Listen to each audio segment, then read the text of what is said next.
Ner malake nyamka nas dialin kontin barwanye liangwaseme. Bana jome bana jalin ka kwi nyakiir mayadit. Anshalke adut kiir mayadit. Nyakiir mayadit en walɛ che oas chejakan ka presidential envoy. Lo akwer ndan bitikel kene kir. Bana jome bana jalin kel kajan lerame. Ken kono niam en damanduni chankon nyang malia nung roina gwaseme banne roach katin kondelat karodien bukorach ke kwi adut mandana chalat kume kirmiyadit ka dobadan en chajalat kwerka gaje bana roach ke kwi de ko ngai kono tin walangor kano de kon kelinga gwa no ko mi dong te ka mi le rode bikona lingre wika so sudan chit ke jen kwi nya mishal ke menu ay nya self ke mayadit jen chaja kwanya le invite ki messenger ki rami mi bia representative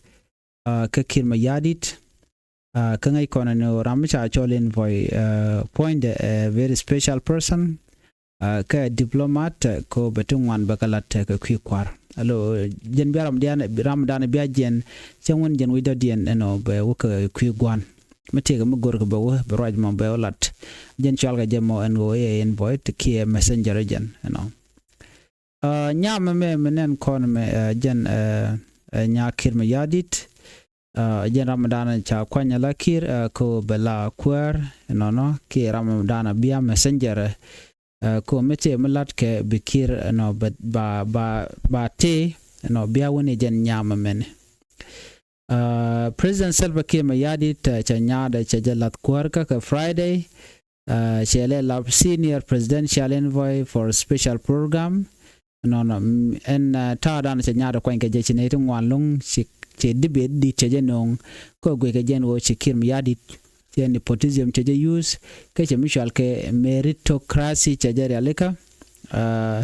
me lord kano chagwa ko dongde randere nyar dere je kwan ala envoy ki messenger ko tene ko kien degetin ne tin wan shike dier shire mangai kone shike ki chikan la no mlede money endi be dana cha no chala do no mo siang mul la dana wad le je kwarka ki kwanye je jen kwala chole nepotism no kene meritocracy ko bran benyar beje kwanya la senior presidential envoy ki messenger ki ramdan beaw commission mitem wala da nyaade beaw yana Salva Kiir mayadit no chanyade no chajela office Adur Salva Kiir mayadit took the oath of office at a ceremony at the State House in Juba alongside other newly appointed officials. Her appointment was announced Wednesday in a presidential decree. Do be dane shalga jagaje en adut shalga jagaje na kolarno chermi shang kaje lat sorry changa doka jok so jan do be dan e kwanga jagaje chwakan ka changa doka Kiir mayadit ka presidential decree michalat ka state television ala television dan entere which ka Juba mencha kama point key position no mi be nyin kuma dial be kangach ajara madan and be overseeing government initiative to let kuma ka batatin anyok ajen be international partnership ajen be manajone mar dan tana ka je ke Kiir mayadit mate maraga je ke dor ko kien ajen ramadan babele la coordinating investment program ajen be gladone supporters say she is qualified in her own right, but critics have condemned the decision as an example of political favoritism. And Joe Chalat Guasame Nyamim Raikon Quidamo Mencha Quanya Quan ko Bala envoy ki Bala messenger ka Quiguan. No, Chalat no a position mo go along, but a position mo wacha de come shade come janyade. One many corruption Kadobrana Chalat Kajan. The Ramamo Mede Nyada Dereja Kwan, la Ramadan and la envoy ko big let kel ko position ya kama a position midi de long mjaga ko jen pointe beledi ala kon la de kuma bagala de lajen shirkata mudong te walat Canadian contin la foreigneri ki diploma ni jen buwa mite melat ke bo shitko international partnership jen bi ladone anyog even tin kon lar ke ku investment ka jen bu lar kan dia ine dia la kontin dong ku le chonga ja ke la support ke en nyamene ala support ra adut ci kala do wonen jen cha qualify la thok ta dan dong de let ke je telere ban ngi ke long men cha kon dem ke cha lu go jen anya kwar ka cha je le kwan lo chere ka mi cha le political favoritism mu ku favor ran ke kwan ne randu man dan la wadu eno cha jo mi cha la do che chi chong kere gwadadan en chena quaintin ke chena roitin gwadadan la ka kwergatin cha wude shalke atian ding atian and Minister of Finance and Planning and Joseph Mum majakas Minister of Investment cha gala let ko gosen kon tiketin President Kirish Nasik in a briefing address urged the new official to work collaboratively and focus on meeting jen che roy la no chomane diala konden cha kwan ko de ka let kel ka de ka let kel ka jiwich ko de kan all the needs tin gorke natin konjila jiwich de kan karyale ka jawodan inshallah gwasamene he called on the finance minister to stabilize the economy, improve physical discipline, and promote transparency in financial institutions. Ramadan and la queer finance ke queer yun che jogono jangno bi economy bi stabilize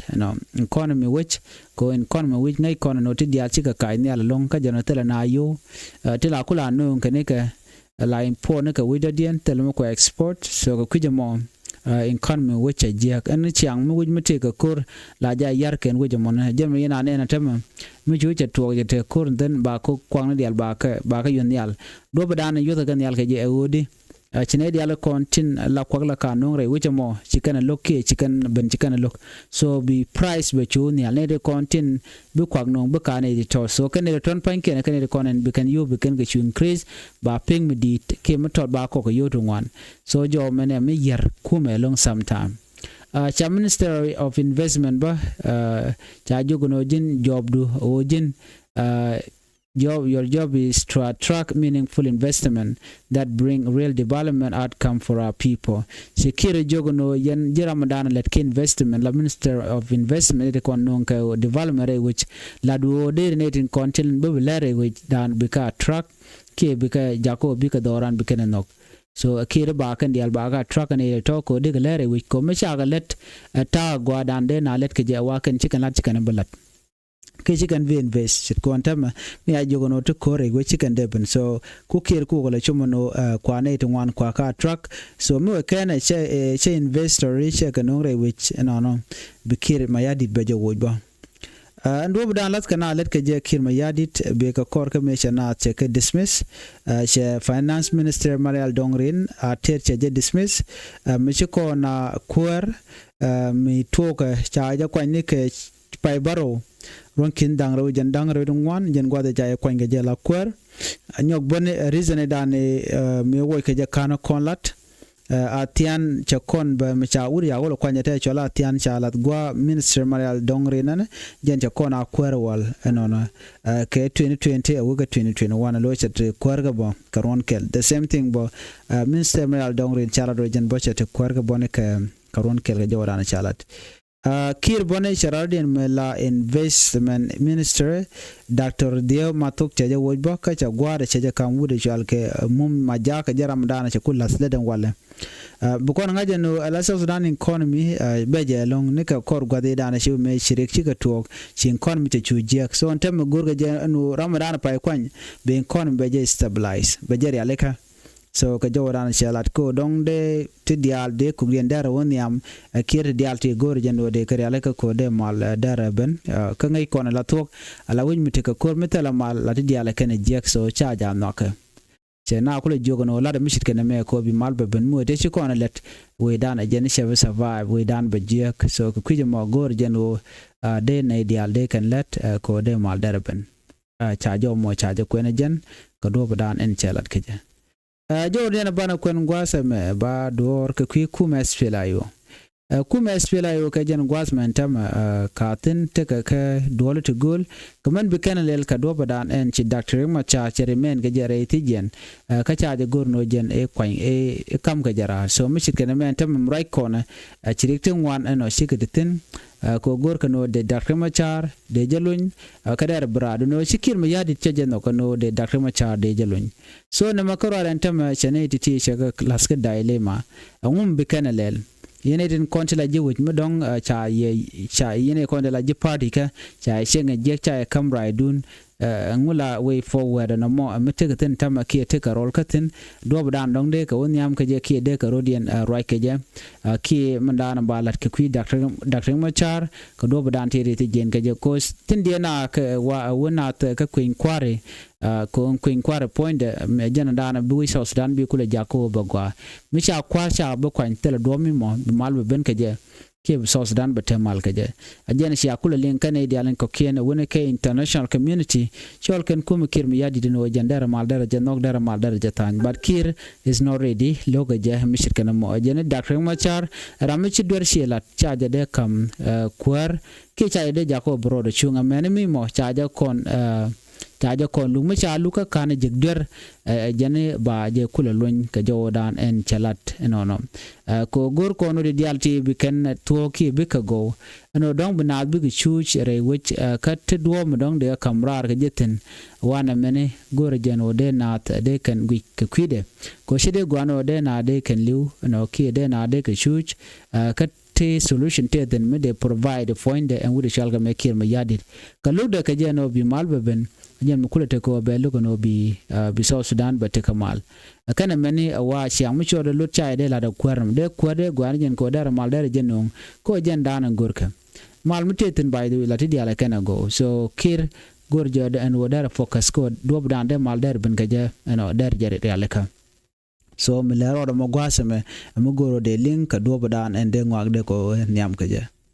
Learn the Banling breaking news week South Sudan SSPDF officer killed in attack in Tambura County. They kill Keniting County SSPDF Chajanaka Tambura Gwan Mishalad no shete karik tijitu kichik kalash and when money shurama mo shurik chujek kajawadana chalat. Dobran and jega bot kaje kadobran chalat kaje awaken ke army group she kalash on kijite carol rewichin winami. And when a more churega me chuchu tuok dobadan and chatuakaje. A waram kel SSPDF shajanak, kacharam kel charge muka bot, no. Wari moto commercial Maringi area, Katambura County, local official chicken joe mojikanalat. Tambura County Commissioner Wun Michel Kemasi Mabenge, Jajolat and Wonena. A jenny regame toga kashanga doka jok gwan mi mo chideni shiki yetin kashwaram kel chwajana karam kel rodian michaber ka shode a jenny queen ne do bodan and toga je